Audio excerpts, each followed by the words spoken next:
I lived an ordinary life, and it seemed to me that everything was going well for me. But I was wrong. The fact is that when I thought I was building a strong marriage, my wife told me that the child I thought was mine was not mine.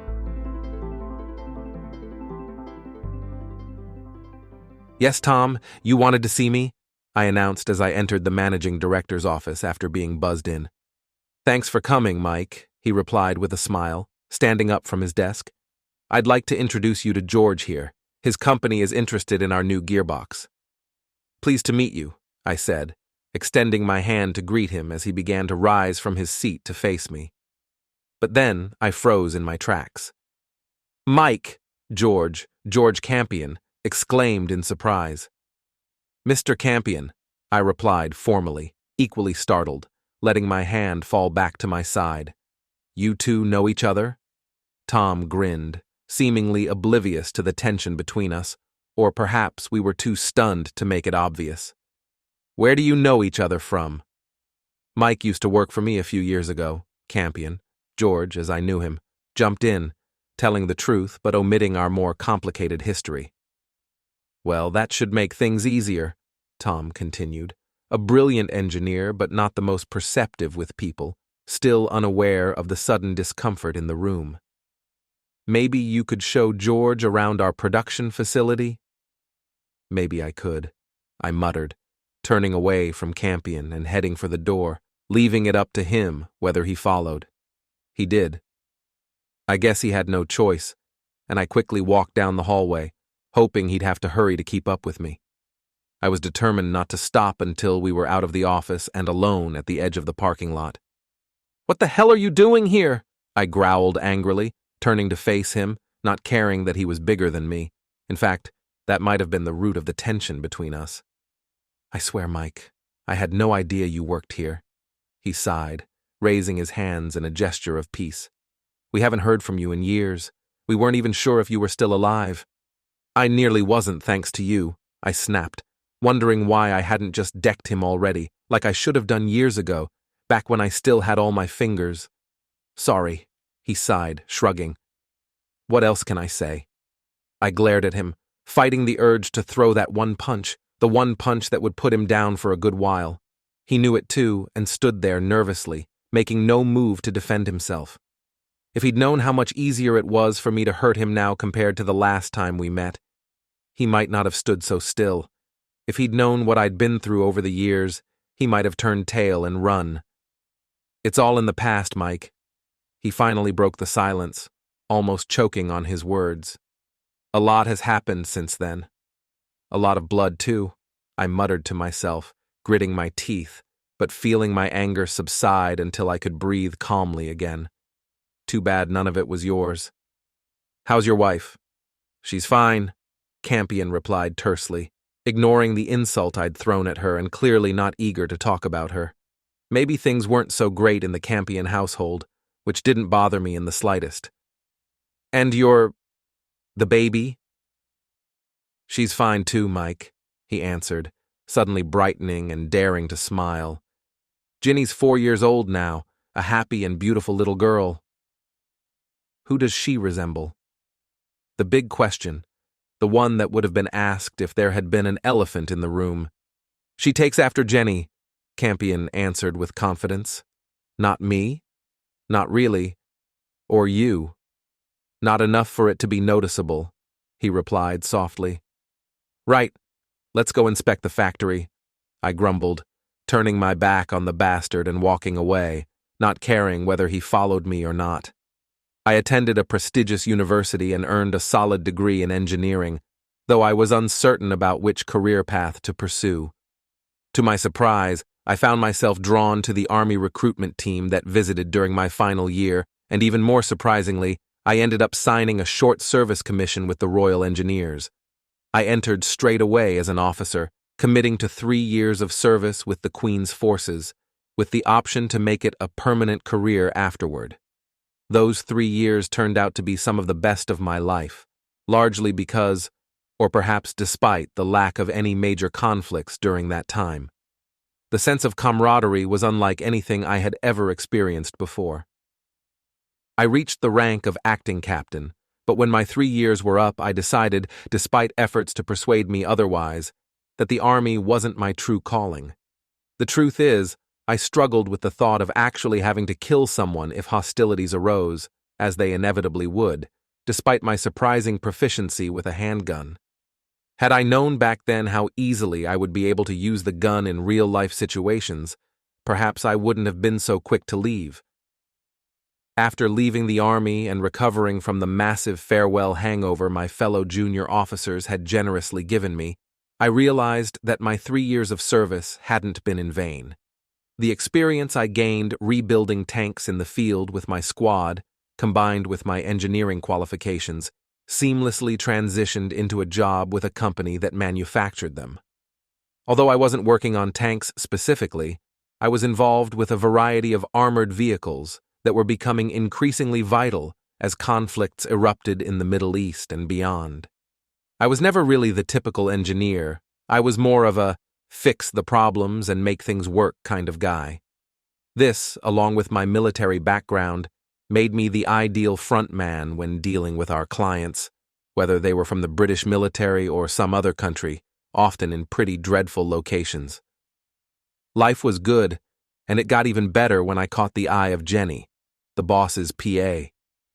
Things clicked between us, and after 3 dates and an unspoken understanding that we were both experienced, we found ourselves perfectly compatible in my very comfortable bed.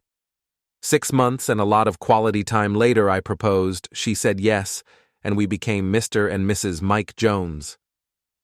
My life seemed happy and mostly carefree when we settled into our new home, despite the huge amount of mortgage. 2 years later, I found out that I was going to become a father. Oh, happiness. It wasn't what we had planned, but as Jenny started to get a bump, my excitement grew and everything seemed perfect. And suddenly, everything turned out to be wrong. "There's something you need to know, Mike," Jenny said one evening, catching me off guard. "What's wrong, honey?" I asked, gently stroking her soft blonde hair.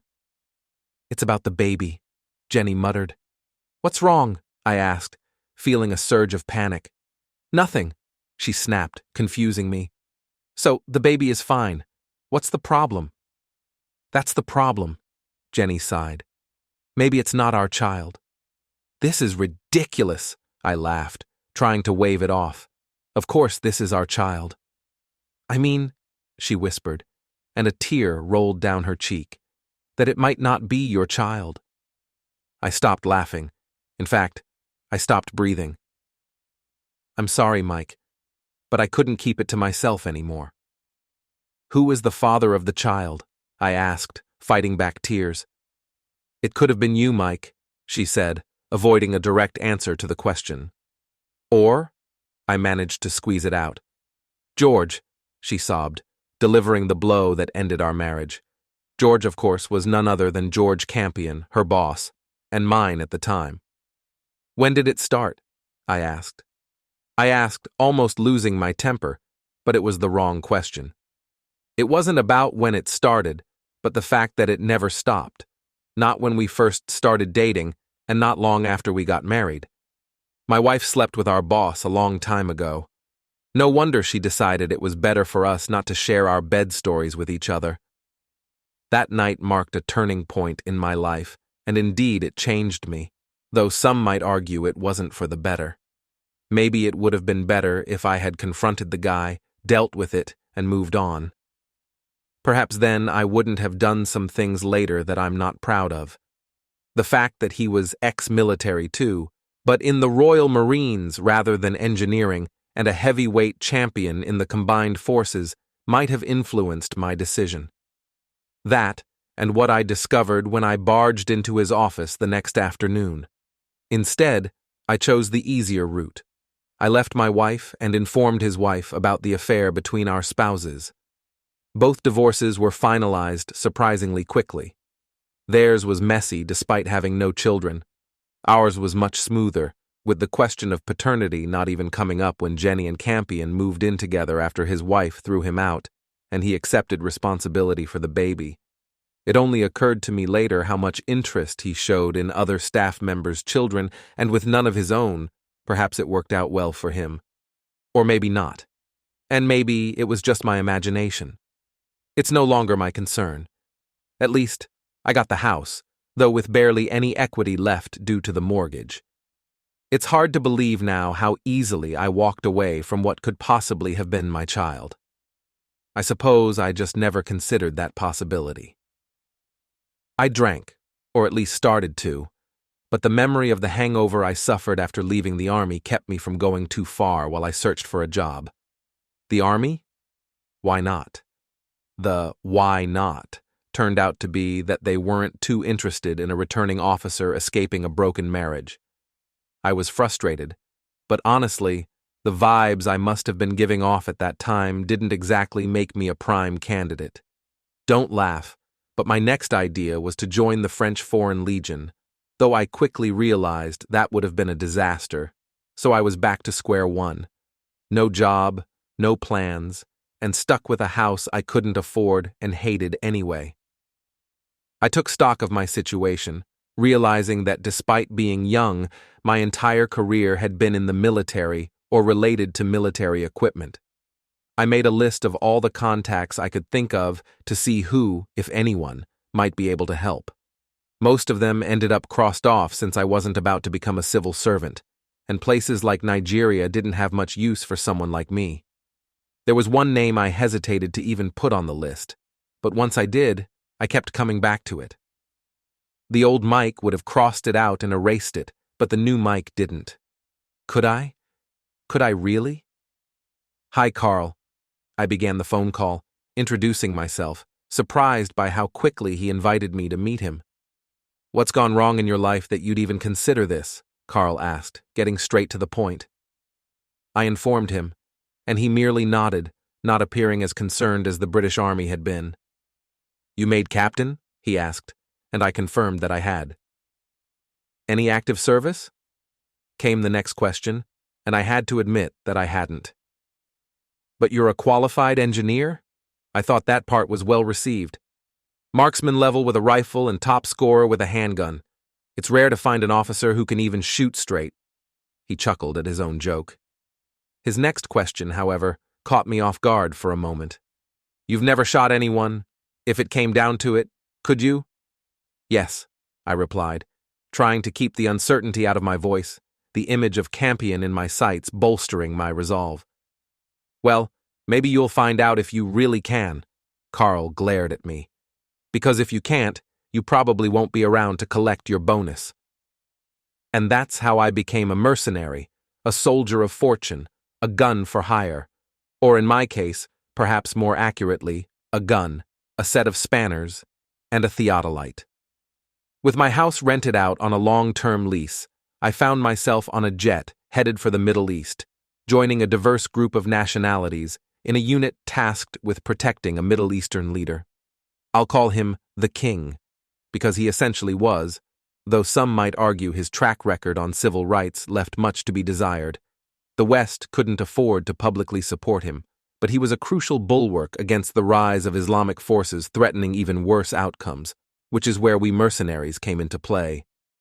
My role, alongside my small squad, was to manage and maintain our equipment. It didn't seem particularly dangerous and stayed that way for quite a while. When the attack came, it was sudden, and for me, it was a personal test to see if I would freeze or not. A test to see if I could keep the promise I made to Carl back in the UK.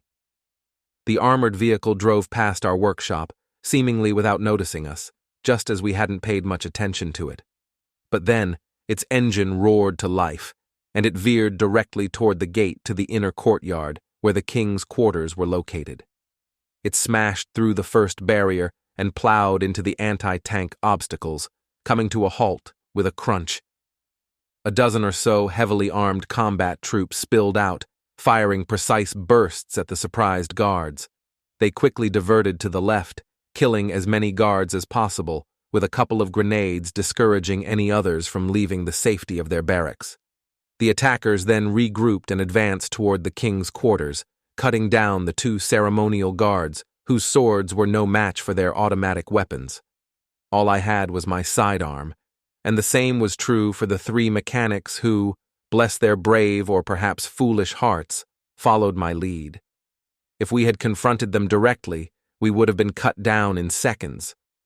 But by sheer luck or fate, rather than any military strategy, we engaged them from the side as they hurried back across the enclosure, taking cover behind the car we had been working on.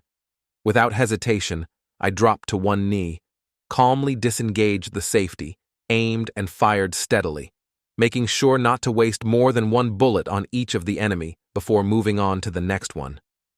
Fortunately, though not quite as effectively, my 3 men followed my example. Within moments, we had taken down 6 of them, with a couple more attempting to escape. But it was too late. Other soldiers had recovered from the surprise and unleashed a hail of bullets their way. Silence. So complete, it was almost shocking. The horrifying chaos of death ceased as abruptly as it had begun, and like me, others looked around at the aftermath, astonished that any of us had survived unscathed. Then the shock set in. People handle the aftermath of battle in various ways. Some seek solitude, while others want to celebrate. I was the former, and it wasn't pleasant as I snapped at the unit leader who patted me on the back and congratulated me. Normally, that wouldn't have been wise, given he was an ex-SAS man who probably had multiple ways to kill me with just a smile. He did smile, but not in a threatening way. He simply told me to report to him once I had my wound dressed. What? As I touched my cheek, which was starting to sting, my hand came away covered in blood. Just a flesh wound, he brushed off my concern. You'll end up looking like a pirate when it heals. The women will love it. He understood. He had seen it all before, of course. Quite a show you put on, Mike. He greeted me an hour later as I stood before him, the major, in his office. My wound was patched up but still stung. I had 3 good men with me, sir, I replied. They did well, Mike, he grinned. But it seems you personally took down 5 of them with that little bloody handgun. Blast it! I missed one of them, I shot back, and we both burst out laughing. It wasn't really that funny, but finally, the stress I hadn't been able to shake off started to dissipate as we both laughed heartily at what was really a poor joke. Seriously, Mike, he said, breaking the laughter, where the hell did you learn to shoot like that? British Army, I shrugged. It just seemed to come naturally. What's the world coming to? He sighed. An engineer with a sense of humor who can shoot straight? What's next? I knew better than to offer a response and just grinned back at him. A compliment, even a twisted one, from a senior fellow soldier with his credentials, was not something to take lightly. The king has confirmed a bounty for the 4 of you, he announced, catching me off guard. Each of your 3 men will be able to buy a new car. I could use a new car, sir? I replied, feeling the conversation becoming more relaxed. The men will need to think Ford, but you can think Jaguar, Mike, he chuckled. Just as I thought I was about to be dismissed, he suddenly became serious again. Have you ever been to Africa, Mike? He asked abruptly. I had a 3-week secondment in Kenya and a holiday in Morocco, I answered, not particularly impressive. Central Africa, he continued, almost growling. They need an engineering officer out there, and it would be double the money. Why's that? I asked, already having a good idea of the answer. Simple arithmetic, my boy, he grinned, relaxing once more. Twice the risk, twice the money, and a bonus if our client emerges victorious that will make your mouth water.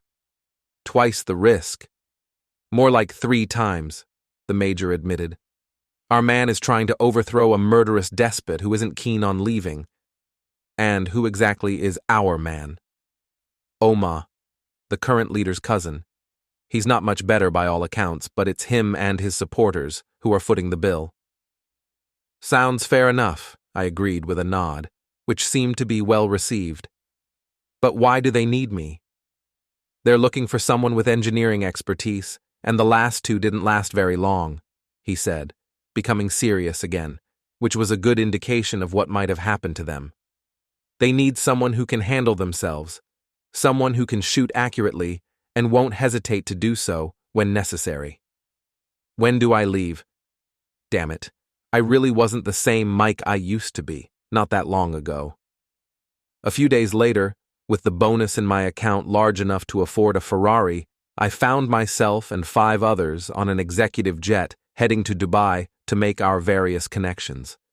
The others were going back to Europe and perhaps further, while I was en route to some remote, war-torn country in Central Africa, somewhere east of Nigeria and north of South Africa.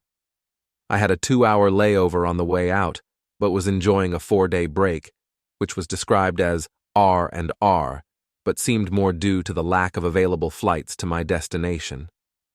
The hotel staff treated me well, and soon I was relaxing on my private balcony at the 5-star Grosvenor, sipping on something that was illegal back where I had just come from, while watching small boats navigate the creek.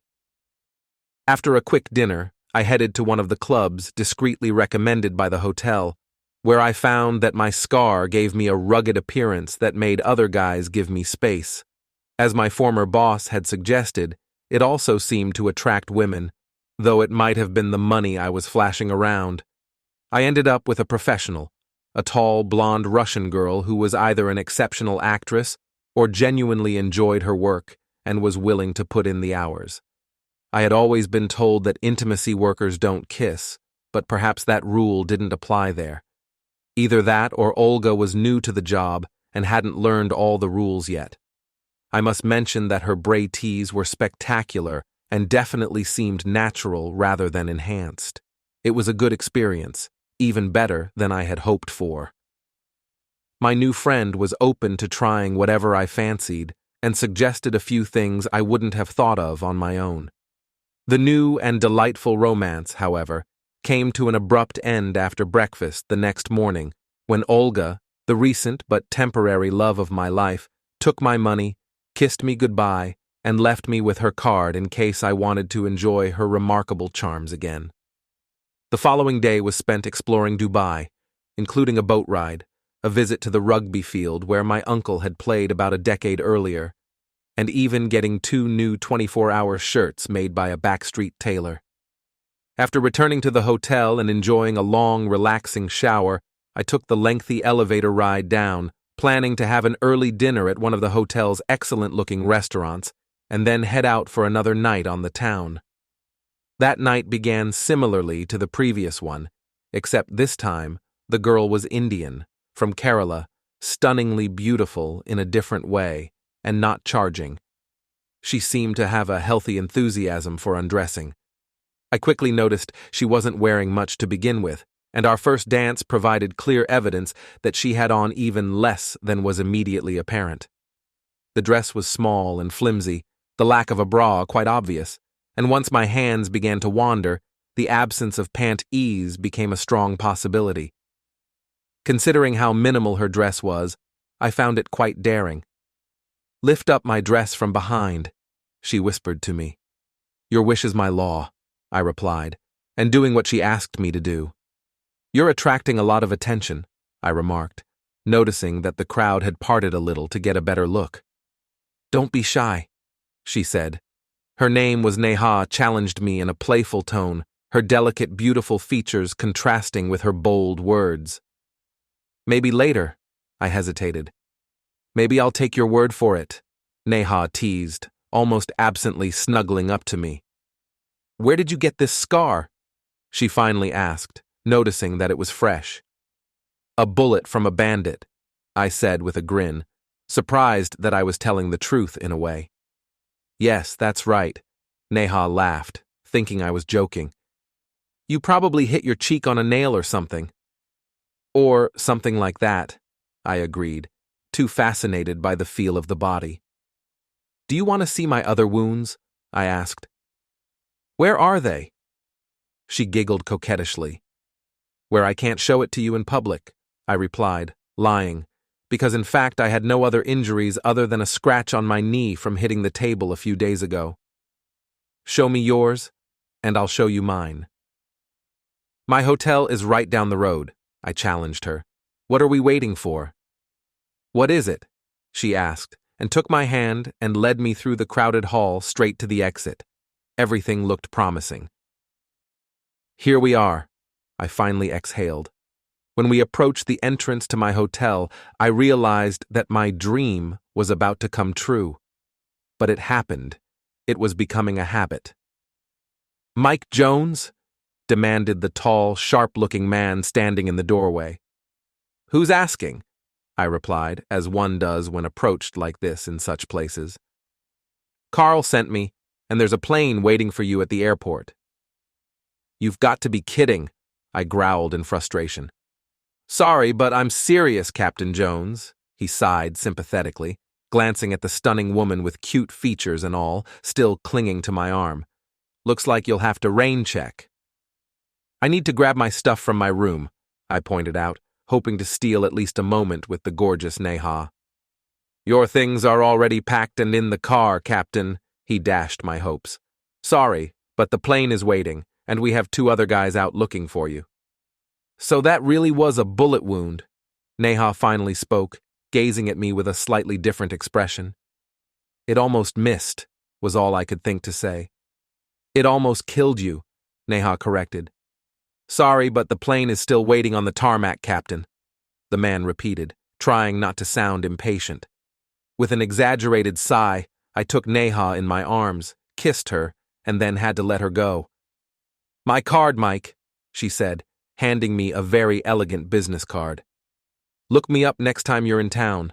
And that was that, finding myself whisked away in a huge black Mercedes, trying to forget the pleasures I had just missed out on, with the lovely Neha waving goodbye as she tucked one of her Britease back into her dress. "Apologies for that, Captain," the man, who hadn't introduced himself, spoke up after some time. "Neha is quite a woman." "You know her?" I asked, surprised. "Only by sight and reputation, sadly," he replied with a grin. "She'd be a great catch for any man." "But she just works at a restaurant," I muttered, glancing at the card she had given me. "Take another look," he suggested, so I did. "Wow," I reacted. "She's the manager. She doesn't look older than 20.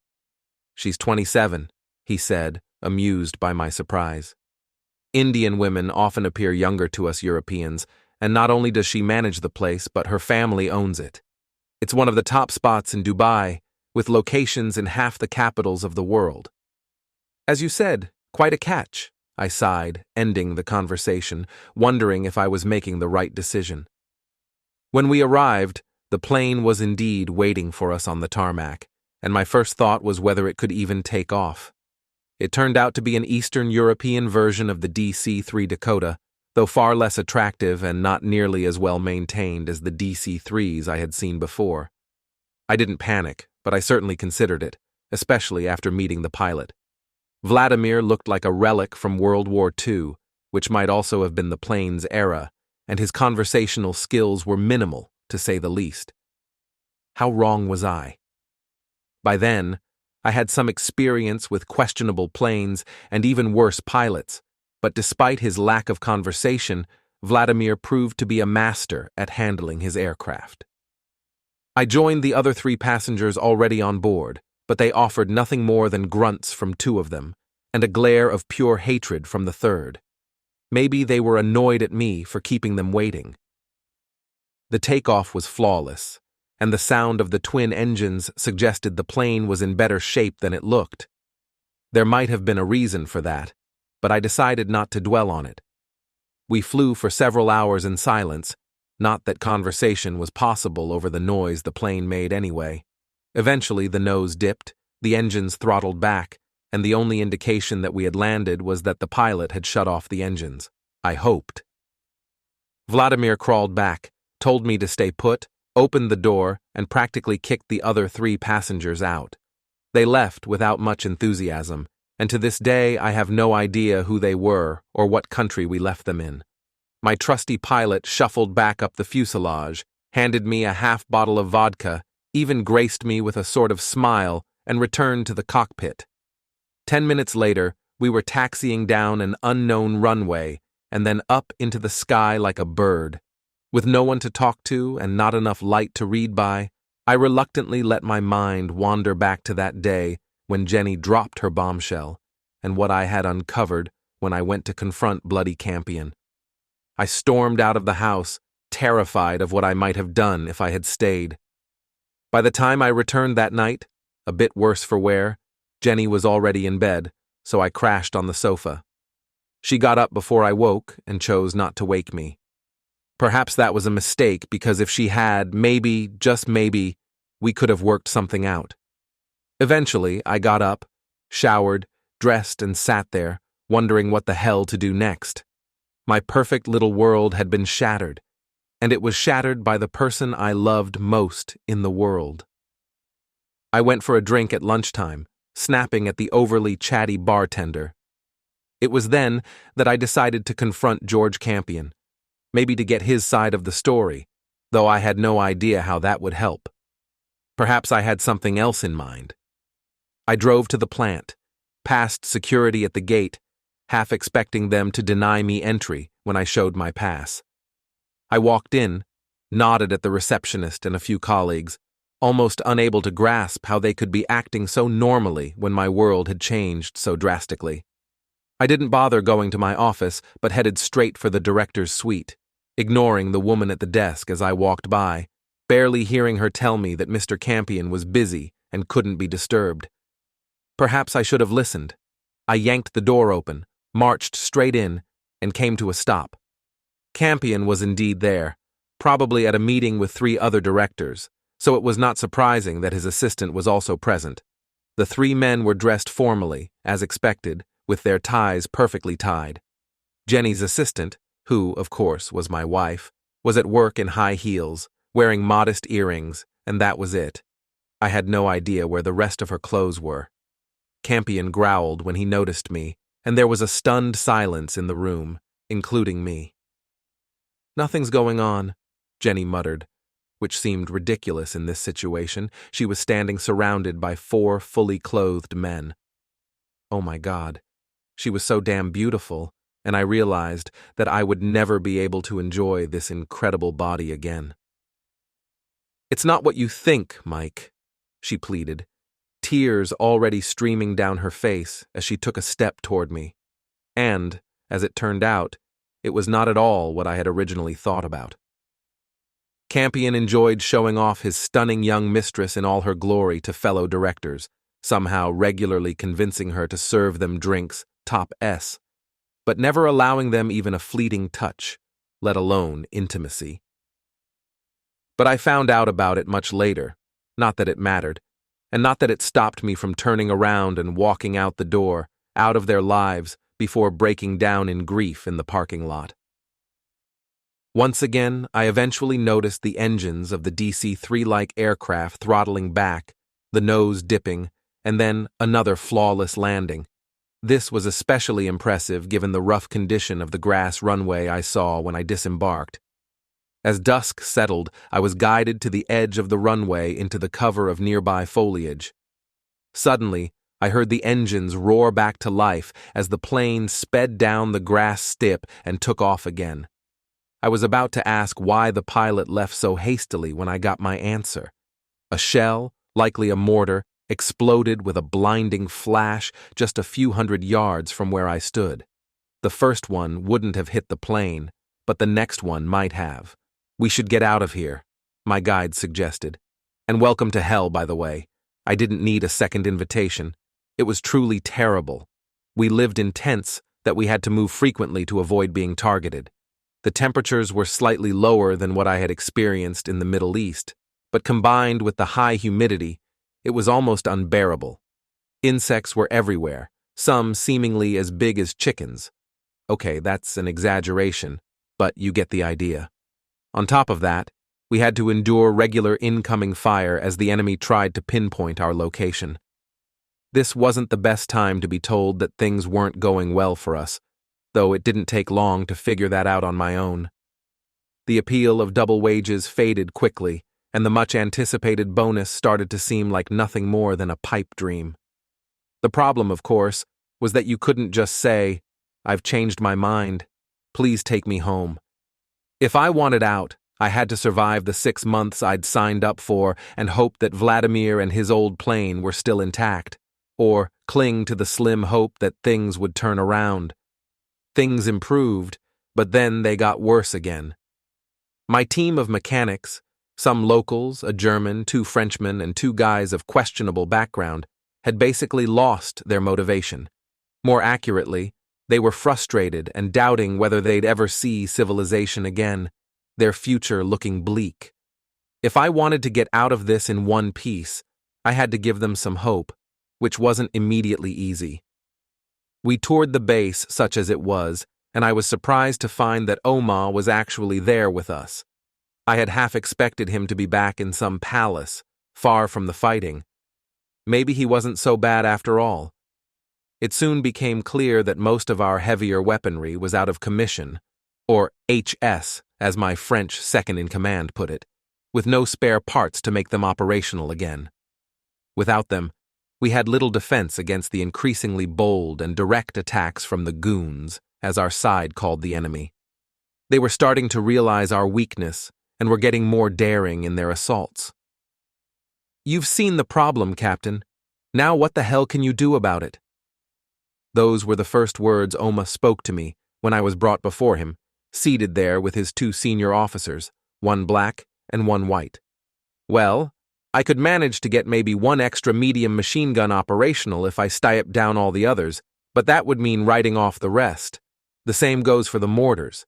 We'd need to rig up some sort of sighting mechanism since they're all messed up. I might be able to get that old 75mm gun working, but I'm not optimistic." "That's pretty much what your predecessor said, but he never managed it," the white officer commented. "He didn't live long enough to find out," the black officer added, not exactly encouraging.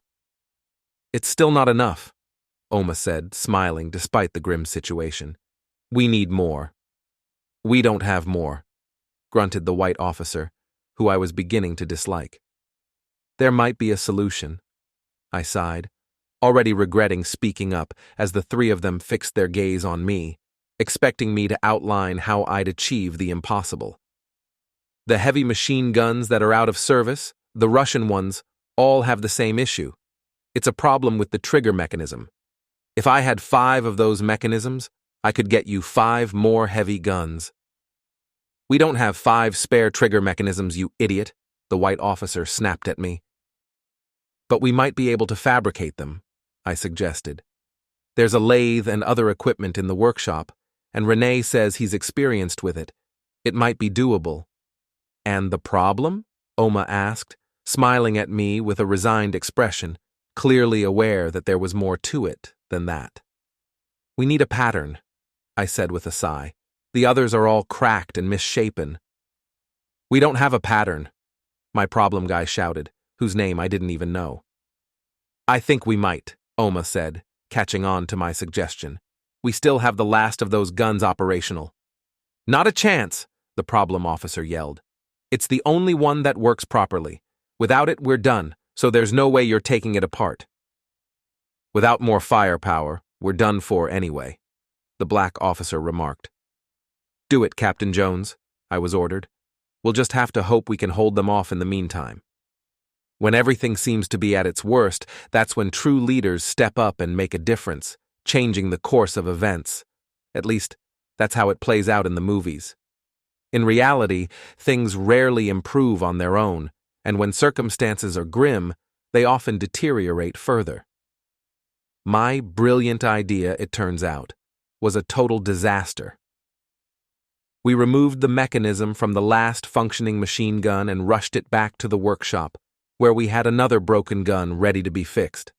Our plan was to quickly copy the mechanism and get it back to the front line. Unfortunately, we soon realized that Renee might not be as skilled with the lathe as he had claimed. Or perhaps the metal we were using wasn't up to standard. He made an effort. He produced 3 parts. 2 didn't fit, and the third broke in half while we were trying to install it.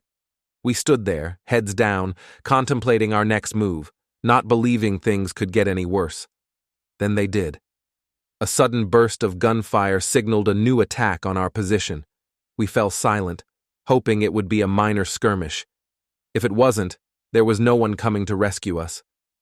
I looked at my team of 8 mechanics, seeing a range of emotions from despair to resigned acceptance as they looked to me for guidance. Our defensive fire was immediate, but without the heavy machine gun, the difference was glaringly evident. Heartbreaking as we gazed towards the defensive perimeter just a couple 100 meters away, knowing that death was approaching. "Merde!" Renee grunted as our lone remaining medium gun stuttered and fell silent, the remaining rifle shots sounding feeble in comparison. "They're breaking through," one of my men said, stating the obvious. "They're going to overrun us." You can't imagine the impact of that remark, even though it was clear and straightforward. We all understood the gravity of the situation.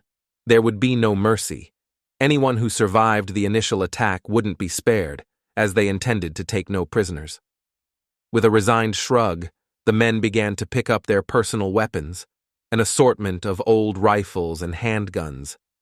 It wasn't much of a defense against the 100 or more heavily armed infantrymen we knew would soon breach the forest perimeter and enter the compound. As I drew my own pistol, my last thoughts were of Jenny, wherever she might be, and whether she would ever learn how I met my end in this distant land. Would she grieve for me? Would she miss me? What would she say to me if she could see me in this final moment? I laughed bitterly, imagining her telling me to use the brain that God gave me, her usual advice whenever she had no other answer. Use my brain? Damn it, sometimes you can't see what's right in front of you. "Where the hell is that firing mechanism?" I shouted, directing my frustration at no one in particular. "It doesn't work, Captain," someone replied. "It's useless." "Not that one," I retorted. "The original one, the pattern." There was a rush of activity as several of them realized what I was up to. With a satisfying click, the original mechanism slid into the Russian gun that had been silent and unused for so long.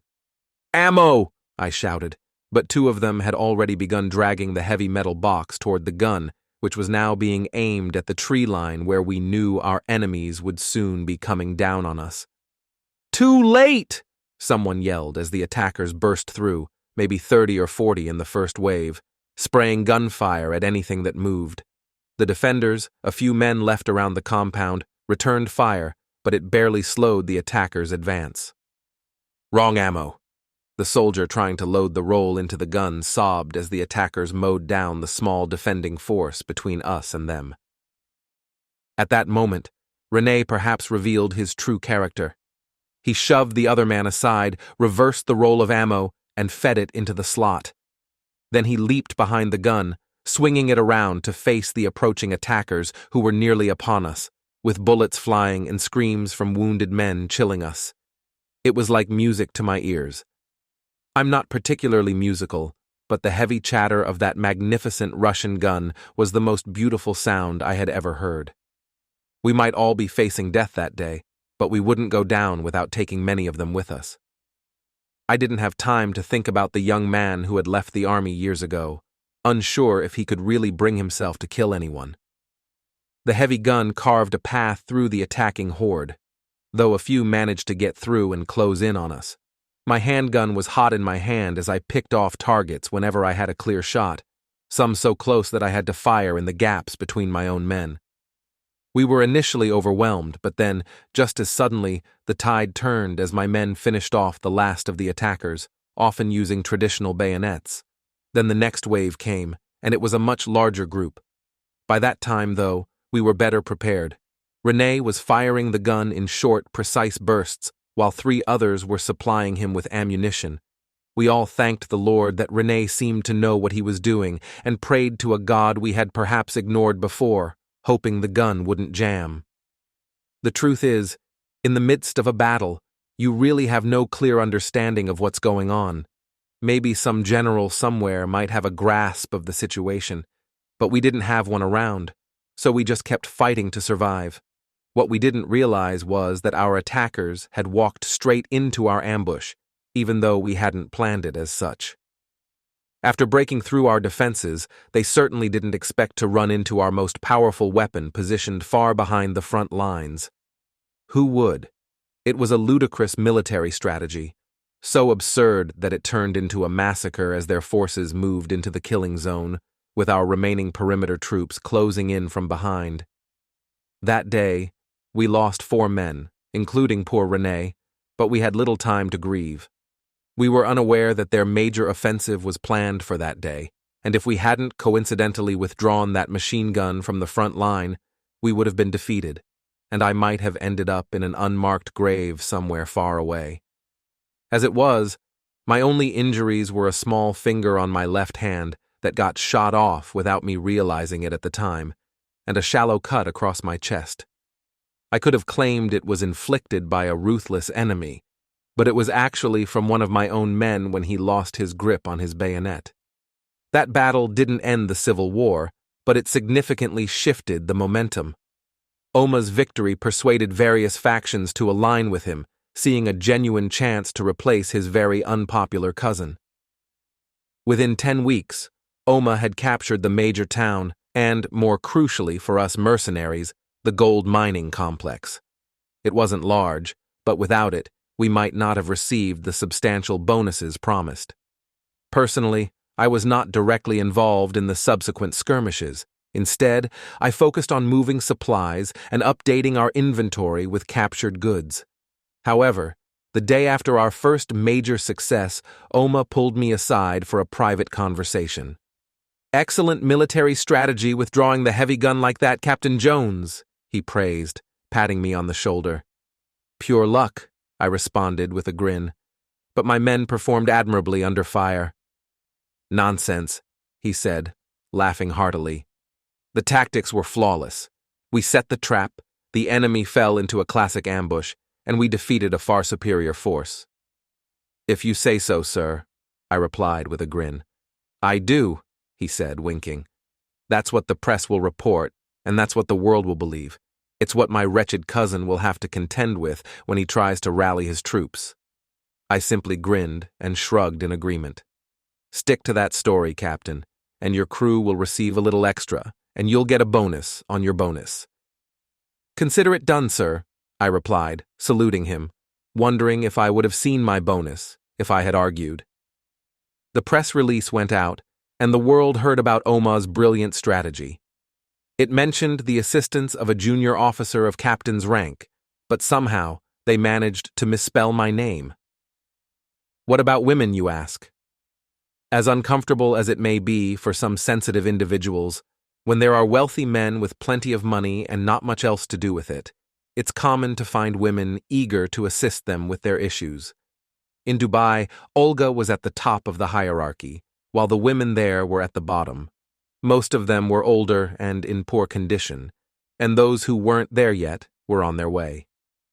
To be fair, this probably wasn't entirely their fault, but I held back. There was one young African woman who was quite attractive and tempting. However, the line was too long, and in such situations, officer status meant little compared to cash in any form, dollars, pounds, or euros. Unfortunately, she wouldn't remain attractive for long. So I refrained. Things shifted as we moved through the war-torn country, where the women and girls welcomed us as their saviors, their own men possibly lost in battle or laying low. It was during this period that my resolve weakened. I confess, I took advantage twice, like a conquering hero. I should mention that both instances were consensual. It might not have been my finest moment, but they seemed to enjoy it. Then everything changed again.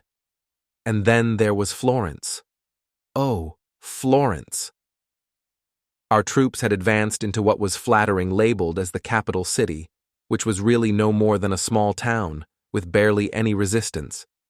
My unit arrived just a day later, and we began searching for a place to set up base and find somewhere to sleep. Given that soldiers are soldiers, and the town was still somewhat active, finding a place to drink soon became a priority, and the main bar in town seemed to fit the bill perfectly. Naturally, we weren't the only ones with that idea. The bar was already packed with other troops with the same intention. And where men gather, certain types of women are sure to follow. I was content to just stand back and watch the scene while sipping my refreshingly cold but rather mediocre beer. I knew I shouldn't have gotten involved, but a high-pitched scream caught my attention. Making my way through the crowd, I soon discovered the cause.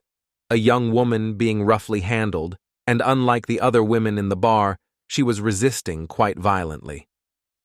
I considered walking away, as it was none of my business, and I had no desire to confront the imposing African soldier who was accosting her. With his size and the support of his compatriots who were encouraging him, they likely wouldn't be inclined to heed the concerns of a junior officer, especially a white one. A tearing sound and a scream of horror made me freeze in place, and when I looked back, I saw how he tore off her top. I berated myself for being a fool when I pushed my way towards them to confront them, and in the tone of my best officer, ordered them to stop. He did so, but only to look at me with angry disbelief. "Mind your own damn business," he growled at me, wringing the poor girl's hands behind her back. He turned her to face me, deliberately teasing me. "Let her go now," I demanded, trying to make it sound more assertive than I actually felt. "Grab him. A stupid officer on his own," he snapped at his fellow soldiers, who may have recently been ruthless killers. They moved towards me, and their grins made my stomach turn. Betrayal by officers was not uncommon in this conflict, and I mentally cursed myself for being so stupid, desperately trying to escape. The girl seemed doomed to her fate and wasn't really my problem. "Please." Perhaps it was the desperate pleading in her voice, or perhaps it was her charming French accent. Or maybe it was just the strikingly beautiful face of the young girl who was begging me. But most likely, it was because of the way her clear blue eyes met mine, silently letting me know that I was her only hope, and begging me not to leave her. What a fool. Instead of leaving, I stayed where I was, knowing that the only way to avoid a brutal beating or possibly death was to confront the situation. I pulled out my pistol, a small caliber pistol that had proven itself in 2 battles. They hesitated, then apparently decided that I wouldn't use it, and if I did, I wouldn't have a chance to destroy more than one of them. Anyway, it was clear that someone was going to die in this bar in the next few minutes, and silence reigned in the hall. All eyes were glued to us, waiting for what would happen next. "Who's the first one?" I managed to ask with feigned bravery, swinging the gun back and forth over them. I had already decided that the man holding the girl would leave first, even if it meant that the others would get to me. In response, he wrapped his arms around her. It was enough to throw my senses into turmoil, but not so much that I couldn't pick up the gun and aim at him. To give him his due, he was a brave man, and he clearly had to face death. Perhaps by the way I held the gun, casually removing the safety catch, he realized that I knew how to use it, and I would do it. It was almost impossible to miss from such a distance. I could see the fear in his eyes. Perhaps he realized that he had made a fatal mistake, but he did not flinch, continuing to hold the girl. When I pulled the trigger, I knew it would end badly, but it was too late to back down. Damn it. What a thing to do after everything I've been through, and all this for a woman I didn't even know. "Stand down!" A deep, commanding voice barked from somewhere behind me, a voice that my mind struggled to identify. "Put your gun down, Captain, and that's an order," came the next loud command.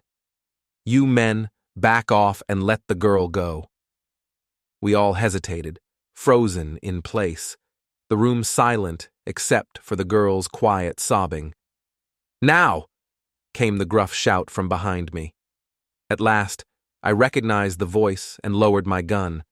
The men in front of me also realized who it was, likely the only person in Africa at that moment who could have made them back off like that.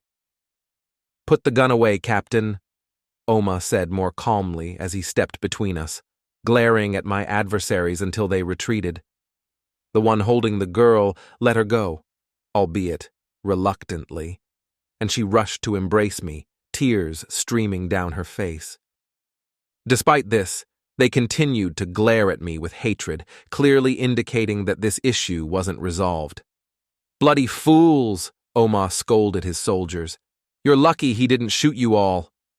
"Fat chance," one of them muttered, still glaring angrily at me. Think so, huh? Omar retorted. Do you even know who this officer is? Don't you recognize him? He's the man who saved your sorry lives from that hellhole just a few weeks ago?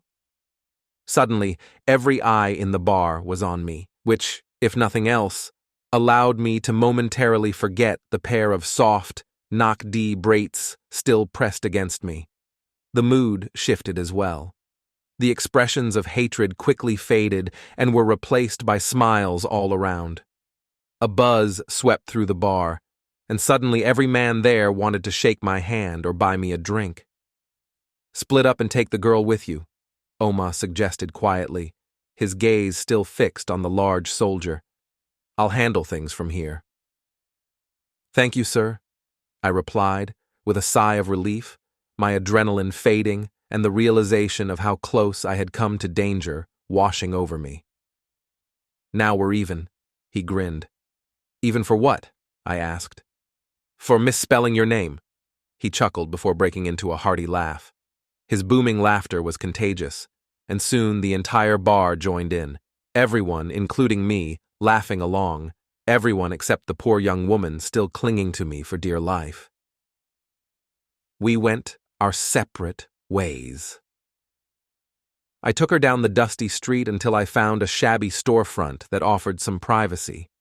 A pretty girl with her Britease exposed is particularly vulnerable in any city center, and even more so in a place that was on the brink of being a war zone, especially when she looked as appealing as she did.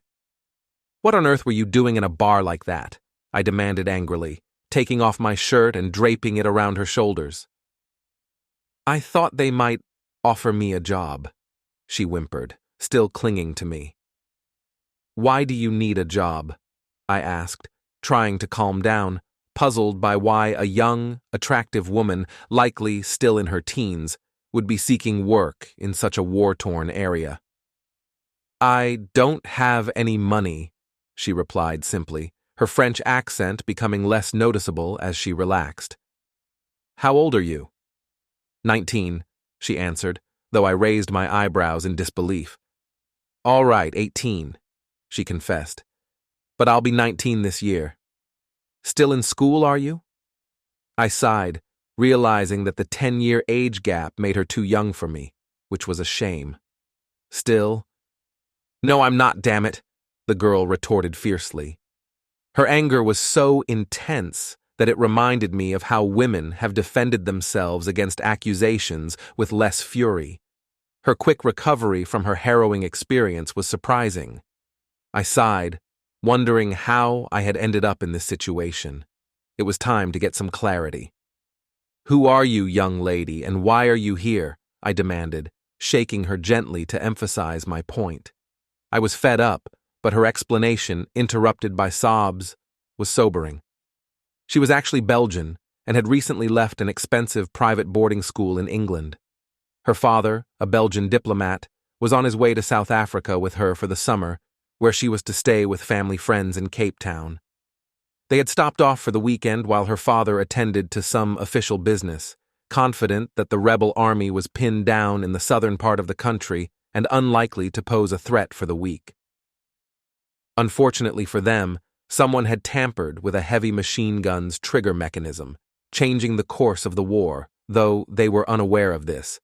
It turned out her name was Florence. Our flight back was canceled, and suddenly government soldiers began flooding into the city, fleeing from the rebels. My father argued with some of them, and they shot him. Did they kill him? No, she said, tears streaming down her face as she recalled the event. He lost a lot of blood, but the hospital was still operating and managed to save him. There was a Red Cross plane leaving, and they put him on it. I just hope he's still alive. Why didn't you go with him? There wasn't any room. Papa was barely conscious, so I had to let him go, she sobbed, explaining how she had returned to their hotel and kept a low profile until they finally kicked her out earlier that day for being unable to pay the bill. That's why she had ended up at the bar earlier, looking for work to earn some money. Of course, there was no chance of finding a job, except perhaps for some sordid work on a filthy mattress, which she had nearly ended up doing. "So where are you sleeping tonight?" I asked her. "Where are you sleeping?" she retorted nervously. "We'll see," I grunted, trying not to look into those baby blue eyes or, more importantly, at the swell of her Britease peeking through the gap in the shirt she was wearing. "Where is this hotel?" "Right there," she pointed out, indicating what might have been the best hotel in the area, just across the street from where we stood. It looked decent, considering the circumstances, though it might have been closed down in Europe. I grabbed her by the arm and almost dragged her by force to the hotel entrance, heading towards the reception desk with an imperious look. "The lady wants her number back," I said to the clerk, who looked Turkish, but probably wasn't. "He didn't pay her bill." He snapped back, ignoring my presence and squinting at the neckline of her shirt, which was too big for her. "I said the lady wants her room back," I repeated, putting my hand on the holster, which clearly made him change his mind. A handful of local currency placed on the counter seemed to seal the deal. "And a room for me," I added, provoking him to refuse. "You don't need it," Florence put in, and this time she took my hand, took the keys from the counter, and led me to the stairs. I didn't resist. I could plead fatigue, but that wouldn't be fair. Her striking blue eyes, her beautiful figure, and her whole body right in front of me were irresistible. I was powerless to resist. So, I hope I shouldn't say that everything went at the highest level, and I was overly satisfied, because that's how it was. Even at that age, her figure was beautiful. Her legs were long and slender, more athletic than with traditional shapes. I might have fallen in love with her, or perhaps I did in reality. But when I arranged for her to call her parents back in Belgium, no small task in that dreadful place, seeing her break down in tears upon learning her father was alive and well, and hearing the ecstatic cries of her mother upon discovering her daughter was safe, I sadly had to let her go. I sent her on a plane to safety 6 days later, telling her I had gotten the ticket at a bargain, not revealing that it had cost me a month's salary. She cried uncontrollably from the moment we reached the airport until she boarded the plane. I held back my own tears until she could no longer see them. There was a war to finish, and we moved out the next day. The war fizzled out rather than ending dramatically. We all received our promised rewards, or the next of kin did for those who didn't survive. As for me, I walked away with more money than I could have earned in 10 years back home, all tax-free and safely deposited in an offshore bank. The question now was what to do with it. I decided to spend some of it by stopping in Dubai, this time flying in a far more luxurious aircraft than Vladimir's old clunker. My aim was to track down the lovely Neha, only to find out she had been transferred to Europe to manage a restaurant there a month prior. I consoled myself with another Russian girl, maybe not quite as beautiful as Olga, but equally enthusiastic. She was also more affordable, though perhaps that was because I opted for a 3-day package. When Campion unexpectedly showed up at my new company, JS Components Limited, which I joined about a year after returning from Africa, it was a complete shock, though perhaps it shouldn't have been. We specialized in manufacturing gearboxes and axles, and Campion's company had been a previous client. In fact, I'd dealt with JS myself when I worked for Campion, just before Tom took over. They hadn't worked with JS for a while, but that was because we hadn't had such an advanced gearbox available until now. We had secured a deal with an American company, and we were producing a unit under license from their design, which gave us a technological edge and opened up the European market for them. It was a great deal for both parties. We had even developed a smart modification to their Mark VI gearbox, which we shared with the Americans, and together we marketed it as the Mark VII. Things were looking very promising. Then Campion arrived, and all the emotions I'd suppressed for years came flooding back. Issues I thought I had left behind were suddenly overwhelming me, and it was hitting me hard. I despised Jenny, of course, but the reality was much deeper and more troubling than the obvious. Coping with that hate, given what I'd seen and experienced, was becoming increasingly difficult. After giving him a tour of the factory, I quickly made my escape. Campion seemed just as eager as I was to put some distance between us.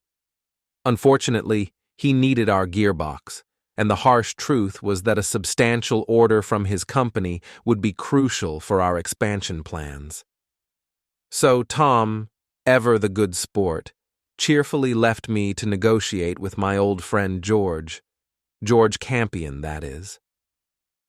The arrangement involved outfitting 40 armored response vehicles for a little-known North African branch of a French corporation. To those familiar with the industry, this could mean they might end up anywhere from Syria to North Korea. After all, money can be quite influential. He was interested in the Mk7 model, but I convinced him that due to delivery times, the Mk6 would be a better option, and of course, it was somewhat cheaper. He opted for it, or perhaps I should say, he was duped.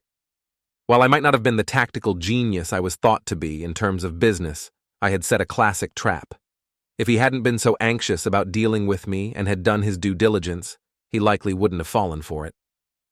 4 months later, I found myself back in Tom's office, where he looked rather annoyed at his desk. "What on earth were you thinking, Mike?" he demanded. "You should have known." "That Campion's vehicles would end up in Syria?" I replied with a grin. "No, I didn't know for certain, but I suspected it would be somewhere like that. Seems like it worked out pretty well, though." "But for heaven's sake," he continued, "the Mk6 is licensed, and the Americans have an embargo on their equipment going there. How are you going to cover that up?" "I'm not," I said, trying to keep my smile in check. "They're not getting them." "Damn it. Who gave you the authority to do something so reckless?" "Do I really have to answer that?" I asked, maintaining a respectful tone. "Well, maybe you do," Tom sighed. "You might be the majority shareholder now, but I'm still the managing director until I retire." That's right. My hard-earned wages and bonus had been invested in JS Components. With Tom's approval, I had opted for shares instead of a portion of my salary until I gained a controlling interest. "But by the time all this blows over, you'll be retired, sitting on a sunny beach with your wife," I reminded him. "Maybe," he conceded, "but this could ruin us. What are we going to do with 40 semi-obsolete gearboxes?" "3," I chuckled. "And they were already in stock." "What?" "All the gearboxes going through production are actually Mark 7s. As you know, they fall outside the license and are not subject to the embargo." He was aware, of course. Although it wasn't widely discussed at the time, both we and the Americans knew the benefits of having equipment that didn't fall under their embargo rules when we signed our agreement. "So, you're planning to replace the Mk7 boxes with the older models when the issue becomes apparent," he murmured, almost to himself. "That's correct," I replied. "But I assume you won't be charging the usual price," Tom inferred, a hint of a smile appearing for the first time that morning. "With extra production costs, cancellation fees, reconfiguring the production lines, and so on, the price will need to be significantly higher. Costs that we won't actually incur." "Exactly," I confirmed. "It means more profit for us and a bigger bonus for you, Tom." "But why, Mike?" he finally asked. "This isn't like you. The money is welcome, but this isn't how JS Components usually operates." "Let me share a story with you, Tom," I said, with a sigh, feeling the weight of recounting the relationship between Campion, myself, and a woman named Jenny. I went on, detailing my painful experience of discovering my wife with him and his associates. "I think I understand, Mike," Tom said once I finished. "But don't let this change you. Don't let it distort your view of the world." I assured him I wouldn't. We made our way to the liquor cabinet, and he left me to it. Things came to a head almost exactly 3 months after my meeting with Tom. Campion's company had already received the 3 MK6 boxes and had completed all the engineering work to fit them into their vehicles. They had requested additional units to ramp up their production line, which was when I decided to drop the bombshell on them. I have a bit of an issue with the supply, I told their production manager, who fortunately was someone I didn't know well since he had been brought in after my departure. Hope there's not too much of a delay, he replied. We've got everything ready, and the first shipment is expected in a few weeks. When I hinted that he might not receive them, he had a bit of a meltdown, and I had to wait for him to compose himself before proceeding. I suggested that I meet with his boss to resolve the issue, which he agreed to, unaware that I intended to seek my revenge right where the problem had begun. And so, it happened. "What the hell do you mean you can't supply the gearboxes?" Campion shouted at me. "You've had them in production for months. If you let us down, we'll sue you." "Embargo issues," I replied calmly. "What embargo issues?" he roared. "The French are our clients. We Brits don't have a problem with them. But our MK6 is produced under license from an American company, and they do have a problem with a certain party in Syria." As I spoke, I watched the color drain from his face. "How the hell?" he began to demand, but fell silent, fully aware of how I'd find out about such matters. "But you must have suspected when we signed the order. Why didn't you say anything?" "Maybe I did, maybe I didn't," I replied with a smile. "You bastard," he spat out, finally realizing I had set him up. "You planned this. You really planned this." "Just like you planned the end of my marriage," I retorted, seething with anger. "I hope you and that woman are still happy, because it might not last once I'm done with you."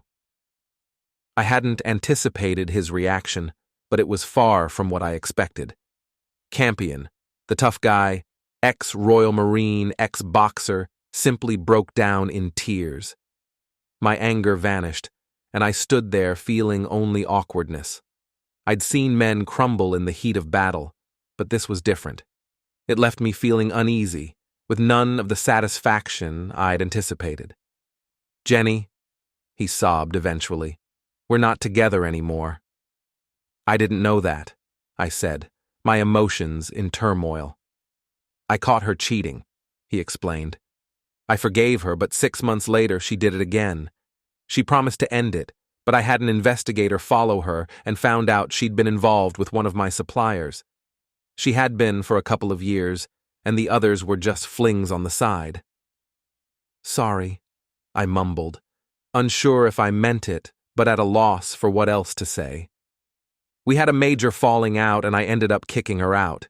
She moved in with her lover, and I couldn't let them get off so easily, so I ruined the guy financially. Now, they live in a rundown rented place and drive an old, beat-up car. From what I hear, they're quite unhappy." "Serves them right," I said, wondering if he even realized how similar our situations were.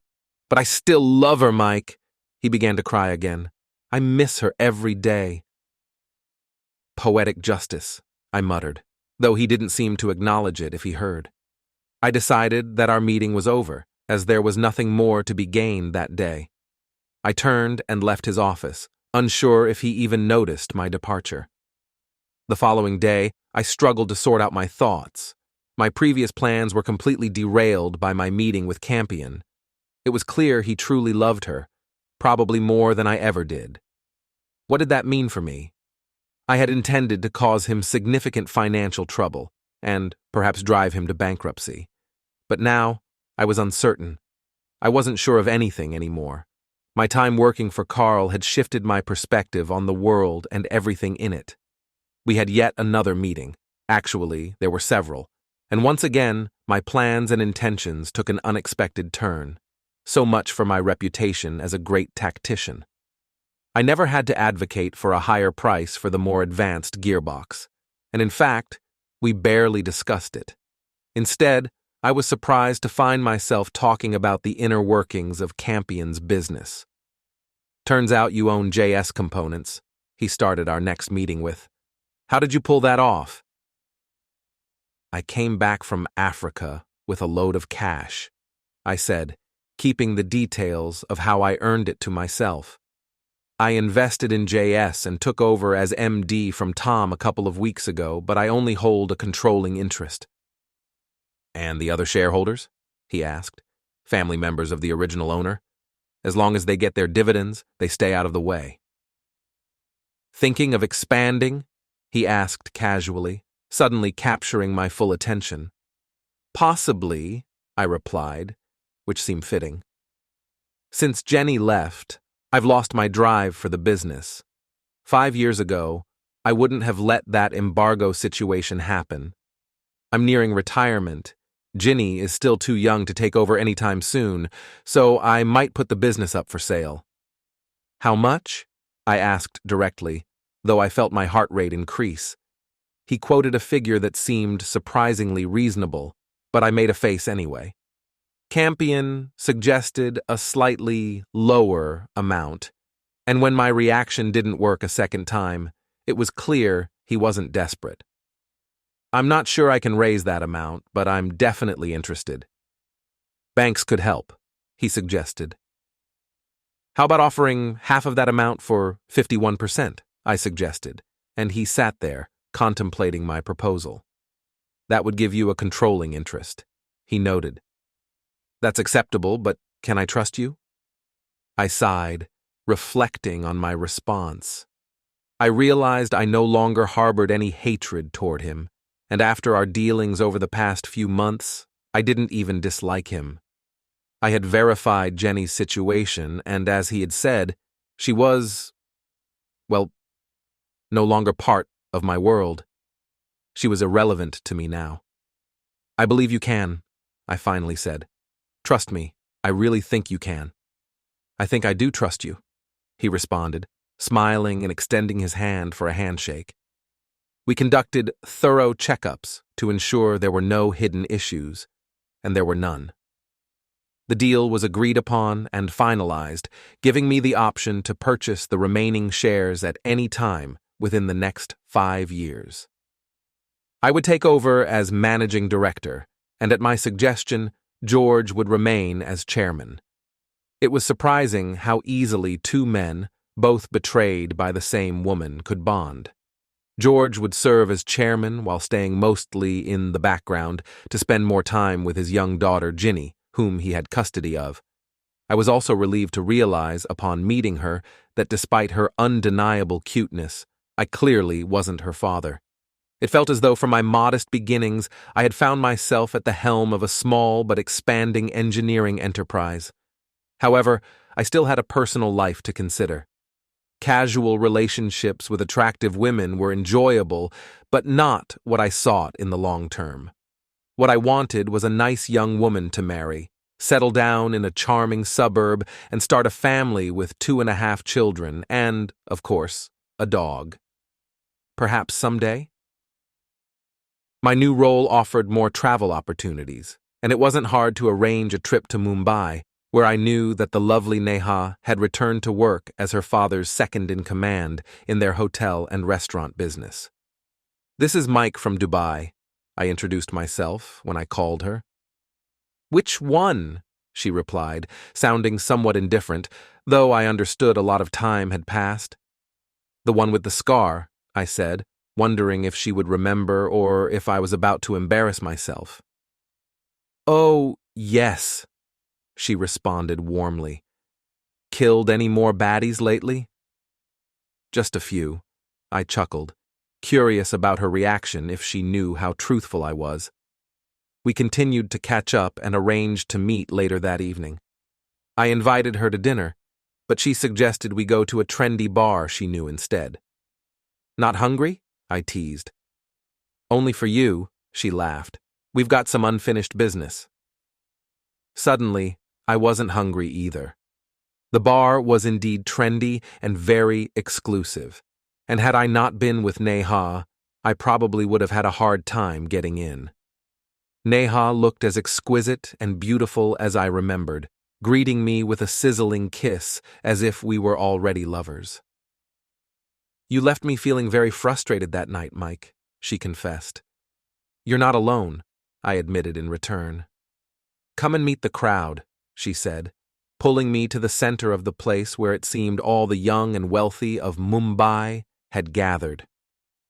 The fact that Neha didn't stand out too much in the crowd highlighted just how stunning the other girls were.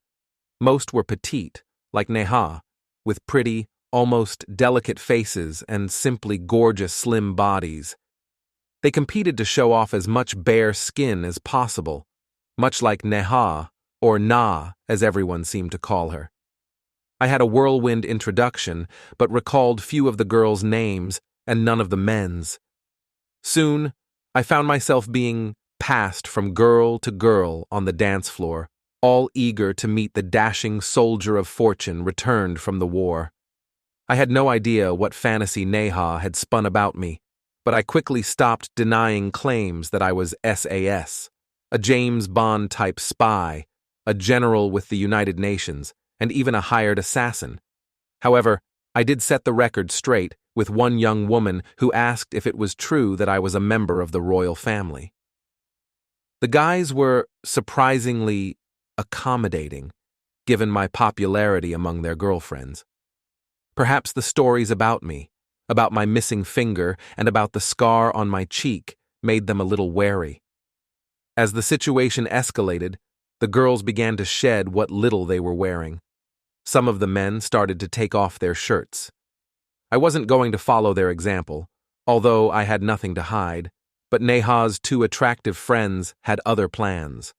While one was kissing me, the other was unbuttoning my shirt. Perhaps I didn't resist too much, and soon my shirt was taken off. They admired the scar on my chest, which seemed to dispel all doubts about my violent past. I managed to stop them just in time. Some of us eventually moved into a nearby private apartment. As a result, I was left shirtless, having lost it somewhere along the way. Neha was with us, or at least I think she was, although the alcohol I drank earlier made my memories of the rest of the evening quite hazy. In fact, the next morning didn't start for me until afternoon. I woke up not realizing what was around me, and eventually realized where I was, even though I was only within a few hundred square miles. Only then did I realize that I was not alone in the bedroom. A beautiful, dark-skinned woman was standing there and smiling at me. "Are you finally awake?" "What is it?" she asked with a delightful laugh. "Unless you're an angel," I replied with a chuckle, not sure if even an angel could be as beautiful as her. "Breakfast?" "What is it?" she asked. "Who are you?" I asked when the memories of last night came flooding back to me. "What are you doing here?" "I drew the long straw," she said, laughing at her own joke. "Did you like me?" I teased. "I'm not sure yet. You were completely out of your mind when I helped you back to my room," she said. "Where is Neha?" "You mean no?" She smiled. "I have no idea, and I don't care. So, what are we going to eat? Breakfast or me?" Her posture made it clear what she was offering. In the end, I had breakfast, but, as you can imagine, only after 4 or 5 hours. The following week was incredible. I managed to meet up with Neha, and even spent the last couple of nights with her. The intimacy, and there was plenty of it, blended into a week of indulgence that I thoroughly enjoyed. Eventually, my reason for staying there came to an end, and I had to leave India and return to the UK, promising that I would come back soon to claim her. However, other opportunities arose in the form of a girl from my past, and I never did return or see the lovely Neha again.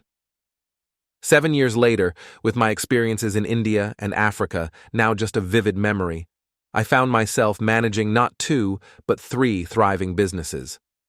We acquired a medium-sized manufacturing company that aligned perfectly with our portfolio, expanding our operations. This new venture, based in Belgium and introduced through a close family connection, now allows me to humorously refer to our business as multinational. On top of that, I was happily married to a wonderful, slightly younger woman, and we were expecting a baby boy soon, which filled me with contentment. My days of violence were far behind me, though one significant decision loomed in about a month's time: what to name our expected son, Mike, after me, or Jean-Paul, after my wife's father. Regardless, he would soon join his charming 2-year-old sister, Florence, whom we named after her mother. I hope I've provided enough clues for you, dear readers, to piece together how my story led to such a happy and fulfilling conclusion, with me finally united with a truly loving wife.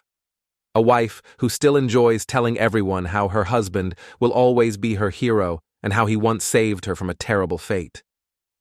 Perhaps one day I'll embarrass her, as she does me, by sharing the full story with someone.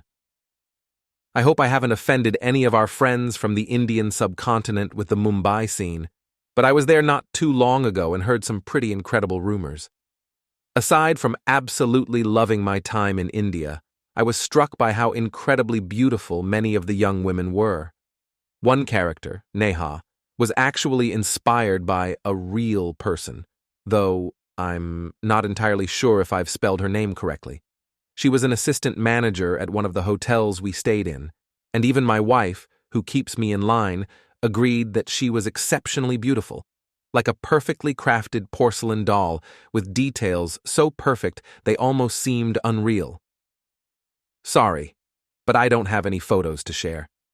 I should also mention that what my version of Neha did is purely fictional, and I'm sure the real Neha is a wonderful person.